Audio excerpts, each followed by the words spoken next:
This is my bummed out vlog. All that positivity stuff, kind of putting it away for a second here. Making this vlog basically just to talk about my recent expense with my Nissan Xterra, which I'm in right now. I went to my mechanic a couple months ago and got my oil changed, and my vehicle just hit 100,000 miles, which being it's an 04, so it's 10 years old, that's really not too bad for a 10-year-old car. I have it all paid off, so I mean, that's one plus. But he basically said that around 10,000 miles or around 100,000 miles, you have to put a new timing belt in your vehicle. So I said, you know, that's fine with me. I want to take care of this thing. I want to make it last me as long as I possibly can. He said that his wife had the same vehicle and she waited until like 105,000 and there were some issues, or could potentially be issues the longer you wait. So I said, okay, go ahead and fix it. And I made an appointment for them to fix it, and they did. But halfway through the day today, they gave me a call. And they're like, well, we found another issue when we were doing the timing belt. You also need a lower intake manifold gasket. Apparently, I had coolant or antifreeze leaking down my engine, and this gasket was the problem.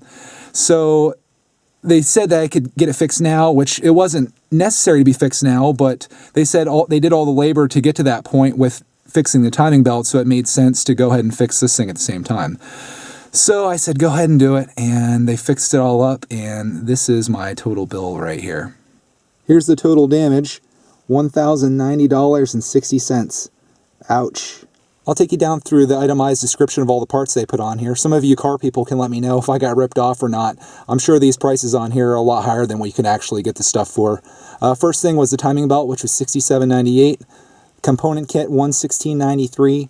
New water pump, $92.65. They also put the water pump on there while they were in there since it's difficult to reach.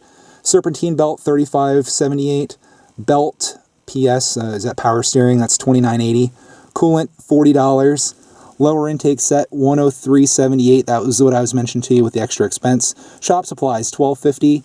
Coolant elbow hose, $16.76. And then it just says belt, $27.73.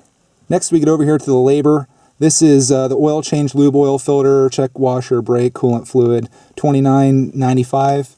Then you had the labor for installing the timing belt, component kit, new water pump and belts, $260. That was 4 hours.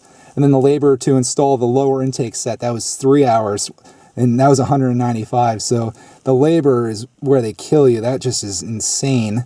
So that's where it all adds up to. And then I end up down here at $1,090.60. Well, spending $1,100 on your vehicle is kind of a bummer, but like I said, being that it's paid off, I'm okay with putting that money out there for now, and hopefully that in the next few years I really don't have to do anything. This Xterra has been an amazing vehicle. I would definitely recommend these to anyone. I bought it with, I think, 60,000 miles on it back in 2010. I drove it for 3 years, put 40,000 miles on it, and the only thing that I've done to it up to today with this huge bill has been put tires on it. So you really can't complain when it comes to that. I'm really not a big fan of borrowing and having debt, so I'd rather put some money into an older vehicle that I own outright rather than go out and buy a new vehicle and have a car payment that I'm committed to. Because when you borrow money and you have to repay that, you're committed to that no matter what happens. You're responsible for that payment. And I'd rather not be in that position. I'd rather own what I own, and I just feel better about that. So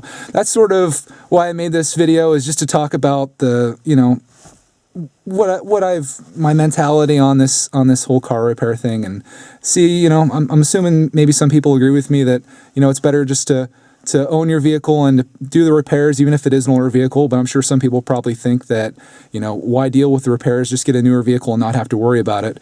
But, you know, I guess maybe later in life we'll be in that other position where we always have a newer vehicle, but I'd rather be on the end of it where I own rather than borrow. So that's my vlog for today, and I appreciate you watching. Hopefully I don't have to make any more of these car repair vlogs, but you never know.